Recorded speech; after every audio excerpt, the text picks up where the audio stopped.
Halo, assalamualaikum warahmatullahi wabarakatuh. Apa kabar buat kalian semua? Semoga dalam keadaan sehat walafiat. Seperti biasa, kembali lagi bersama Kakak Frans di channel Manfaat Alam.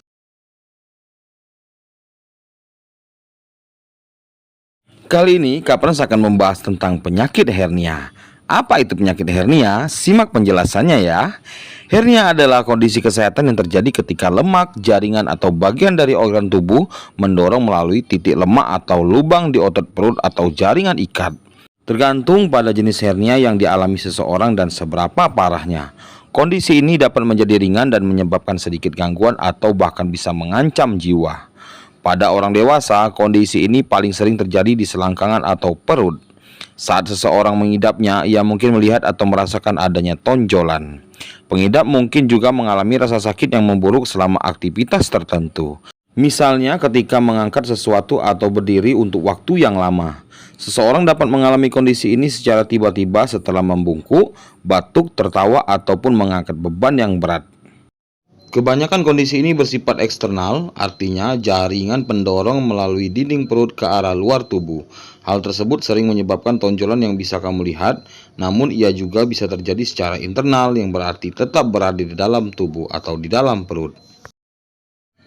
Penyebab hernia, hernia inguinalis dan femoralis dapat disebabkan oleh melemahnya otot, penuaan atau ketegangan berulang pada daerah perut dan selangkangan. Ketegangan ini mungkin berasal dari aktivitas fisik, angkat berat, obesitas, atau sering batuk. Sembelit yang dapat menyebabkan mengejan saat buang air besar. Pada pria, hernia inguinalis dapat disebabkan oleh masalah pada kanalis inguinalis, tempat turunnya testis sebelum atau setelah lahir. Ketika otot-otot di saluran ini tidak menutup seperti seharusnya, area tersebut bisa melemah dan menyebabkan kondisi ini terjadi.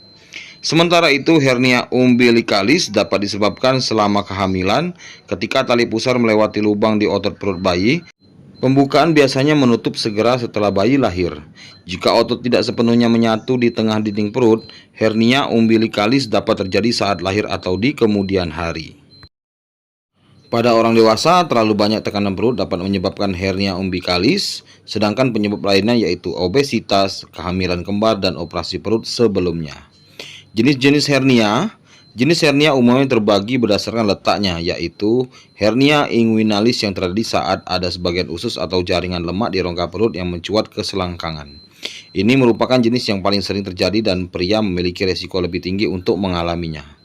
Yang kedua, hernia femoralis yang terjadi saat ada jaringan lemak atau sebagian usus yang mencuat ke bagian atas paha bagian dalam. Resiko wanita untuk terkena penyakit ini lebih tinggi daripada pria. Yang ketiga, hernia umbilikus yang terjadi pada saat ada jaringan lemak atau sebagian usus mendorong dan menonjol ke dinding abdomen dekat pusar. Jenis hernia ini bisa dialami oleh bayi akibat lubang besar tali pusat yang tidak tertutup dengan sempurna setelah bayi lahir. Sedangkan pada orang dewasa, pemicunya adalah tekanan berlebihan pada abdomen. Yang keempat, hernia insisi yang terjadi saat ada jaringan yang mencuat lewat luka operasi yang belum sembuh pada abdomen.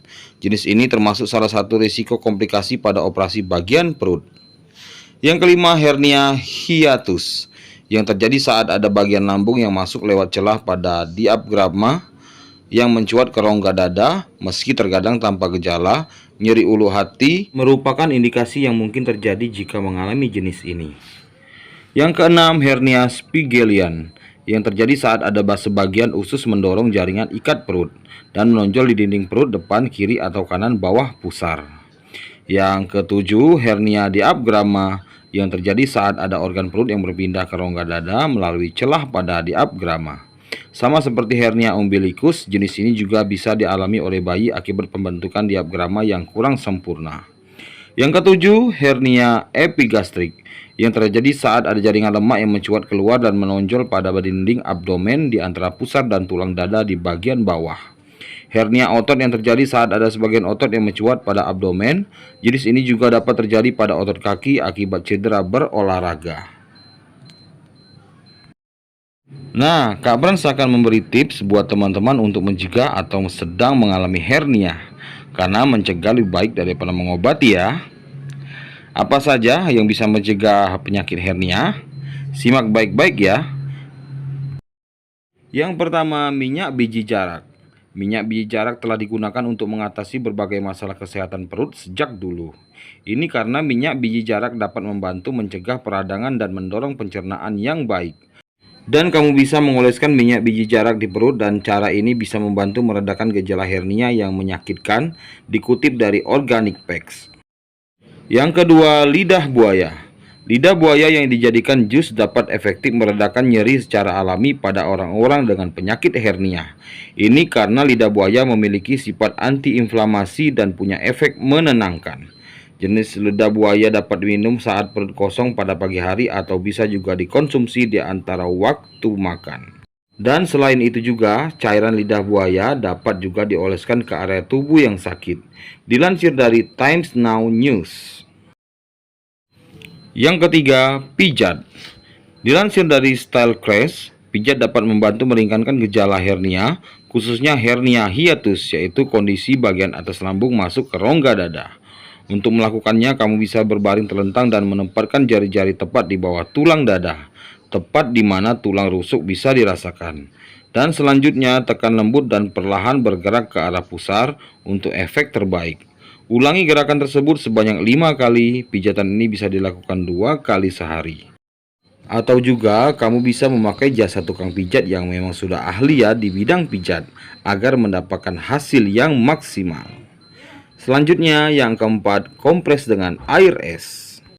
Pada penderita hernia, mereka sering mengalami peradangan, kemerahan dan nyeri di perut dan di bagian tubuh lainnya.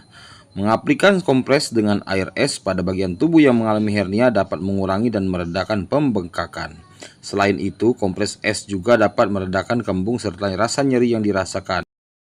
Yang kelima, lada hitam. Bukan cuma penyedap masakan, lada hitam juga bisa kamu andalkan untuk menenangkan dan mengurangi peradangan usus. Ladang hitam dikatakan dapat membantu menekan refleks asam, sehingga dapat merangsang penyembuhan di bagian tubuh yang terganggu ketika organ mulai mendorong melalui dinding rongga atau ketika tubuh mengalami pembengkakan. Yang keenam, jahe. Jahe sudah sejak lama digunakan untuk mengatasi berbagai masalah kesehatan seperti sakit perut, masalah lambung, atau hernia. Sebab jahe merupakan sumber antioksidan dan nutrisi yang baik untuk mengurangi rasa sakit dan peradangan hernia. Selain itu juga, jahe dapat melindungi perut dan kerongkongan dari penumpukan cairan lambung yang mungkin dialami oleh penderita hernia. Jahe dapat dikonsumsi dalam bentuk jus, dicampurkan ke dalam makanan, atau bisa juga dimakan mentah. Yang ketujuh, makanan yang perlu dihindari dan sebaiknya dikonsumsi. Dilansir dari Pristine Care, penderita hernia harus menghindari makanan tertentu seperti makanan pedas dan asam. Ini karena jenis makanan tersebut sulit dicerna dan bisa mengorbankan lapisan lambung, sehingga proses penyembuhan hernia jadi lebih sulit. Sementara itu, mengkonsumsi segelas jus sayuran, terutama wortel, bayam, bawang, brokoli, atau kangkung, bisa amat bermanfaat dan efektif untuk meringankan gejala hernia.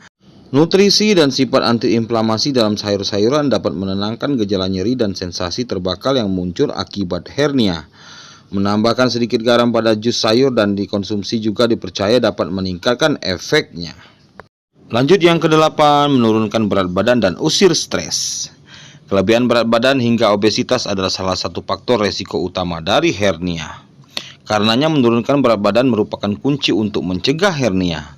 Obesitas juga dapat memperlambat proses penyembuhan pengidap hernia, sehingga menurunkan berat badan merupakan pilihan pengobatan alami yang amat baik untuk meredakan gejala hernia. Ketika berat badan turun, pengidap mungkin menjadi tidak terlalu tegang secara fisik dan postur tubuh membaik, sehingga hernia mungkin bisa hilang secara alami. Disarankan juga untuk makan dalam porsi kecil untuk mengurangi tekanan pada perut dan pada stinger. Dan selain obesitas, stres dengan kecemasan juga berperan dalam pembentukan dan berkembangnya penyakit hernia.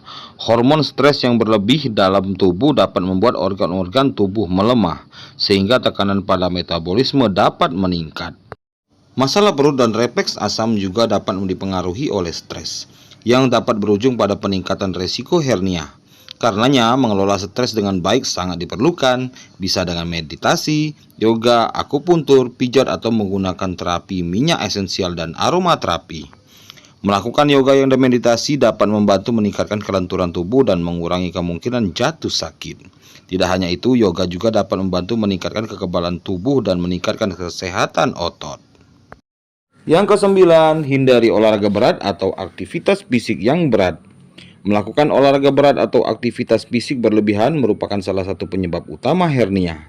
Penderita hernia pun disarankan untuk menguranginya dan supaya aman gantikan dengan latihan ringan selama masa pemulihan. Bila kamu punya hernia, anjuran latihan dan aktivitas fisik yang bisa dilakukan antara lain berjalan di dalam kolam renang dengan menyelesaikan 4-5 putaran, berbaring di matras dan lakukan gerakan mengayuh sepeda dengan posisi kaki di atas. Jalan cepat minimal 30 menit setiap hari. Sebelum mencoba cara-cara alami di atas, penting buat pengidap hernia untuk konsultasi terlebih dahulu dengan dokter ya.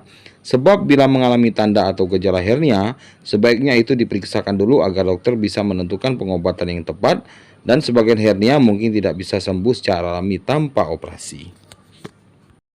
Nah, teman-teman sekalian, itulah beberapa penjelasan tentang penyakit hernia dan makanan pencegah hernia. Kiranya kita bisa terhindar dari hal-hal yang berbahaya ya. Dan semoga konten ini bisa bermanfaat buat kalian semua yang menonton.